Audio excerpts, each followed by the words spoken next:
ہم جیسے اللہ کے ساتھ گمان کریں گے ویسے اللہ ہمارے ساتھ فیصلہ کرتے ہیں، اور اس سے بڑھ کر ہم جس طرح کا یقین اللہ سے بنانا چاہیں گے نا، ویسے ہی اللہ کے ساتھ ہمارا یقین بنے گا۔ اگر ہم اسباب والا یقین بنائیں گے تو اللہ اسباب کے ساتھ ہماری مدد کریں گے، اور اگر ہم بغیر اسباب والا یقین اللہ کے ساتھ بنائیں گے تو اللہ ہماری بغیر اسباب کی مدد کریں گے۔ اس کی مثالیں صحابہ کرام کے واقعات سے، حدیثوں میں، قرآن میں بے تحاشا ہیں۔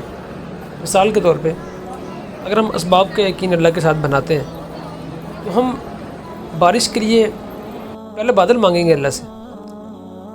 ہم یہ کہیں گے یا اللہ بادل دے دے، اللہ بہت گرمی ہے تاکہ بارش آ جائے، اور اللہ بادل بھیج دیں گے اور بارش آ جائے گی۔ اور اگر ہم بغیر اسباب والا یقین مانگیں گے تو وہ ابراہیم علیہ السلام والا ہے، وہ آپ علیہ السلام، وہ انبیاء والا ہے، وہ صحابہ والا ہے۔ وہ کیسا ہے کہ جب ابراہیم علیہ السلام کو آگ میں ڈال دیا گیا، فرشتے اس میں ڈالنے، آگ میں ڈالنے سے پہلے آگے سب کو منع کر دیا کہ بھائی اگر اللہ نے بھیجا ہے تو پھر ٹھیک ہے، اگر اپنی مرضی سے آئے ہو تو واپس چلے جاؤ، اللہ میرے لیے کافی ہے۔ اللہ نے پھر براہ راست آگ کو حکم دیا کہ ٹھنڈی ہو جائے۔ یہ بغیر اسباب کا یقین تھا جو کہ انبیاء کا ہوتا ہے، جو صحابہ کا تھا۔ اس میں اللہ نے آگ کو ختم کرنے کے لیے بارش کو نہیں برسایا، یا اللہ پاک نے ہوا کو نہیں چلایا۔ اللہ قادر تھے، کر سکتے تھے کہ اسباب کے ذریعے کرتے، لیکن کیونکہ انبیاء کا ایمان وہ بغیر اسباب کا اتنا زیادہ ہوتا ہے کہ وہ اللہ کی ذات پہ منوعاً ہر حکم پہ اپنی جان لٹاتے ہیں اور حکم کو پورا کرتے ہیں اور حکم کی تعمیل کرتے ہیں، تو اللہ نے براہ راست اس گرم آگ کو ٹھنڈا کر دیا، سلامتی والا کر دیا۔ اب ہمارے اوپر ہے کہ ہم اللہ سے اسباب والا یقین مانگتے ہیں یا بغیر اسباب کے مانگتے ہیں۔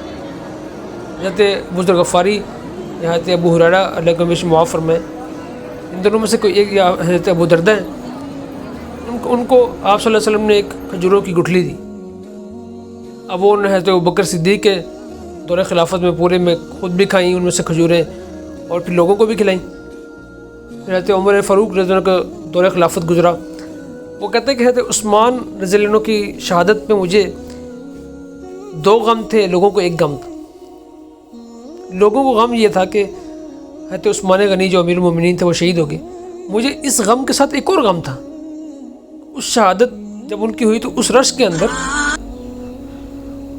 یعنی کہ اس شہادت جب ہوئی تو اس رش کے اندر میری وہ کھجوروں کی جو تھیلی تھی وہ مجھ سے گم ہو گئی۔ اب آپ دیکھیں کہ 2-2.5 سال کا عرصہ حضرت ابوبکر صدیق کا، پھر 10 سال کا وہ بیش عرصہ حضرت عمر فاروق کا، اسی طرح حضرت عثمان غنی کا بھی 10 سال کا عرصہ، تو کتنے سال انہیں کھجوریں کھائیں۔ تو کیا وہ کھجوروں سے، جو کھجوروں کی گٹھلی سے کھجوریں پیدا ہو رہی تھی، وہ تو اللہ کے حکم سے ہو رہی تھی۔ وہ صحابہ کا بغیر اسباب کا یقین تھا کہ اللہ کر سکتے ہیں اور اللہ اپنی قدرت سے کرتے ہیں، اللہ کرنے میں اسباب کے محتاج نہیں ہے۔ یہ ہمارا یقین ہے کہ ہم جس طرح کا یقین اللہ کے ساتھ باندھ لیں گے، اللہ ویسے ہمارے لیے فیصلے کریں گے۔ تو اس لیے فیصلہ ہمارا ہے کہ ہم اللہ کے ساتھ کس طرح کا گمان رکھتے ہیں۔ وہ کہتے ہیں نا، مومن کا گمان جس طرح کا ہو اللہ ویسا فیصلہ کرتے ہیں۔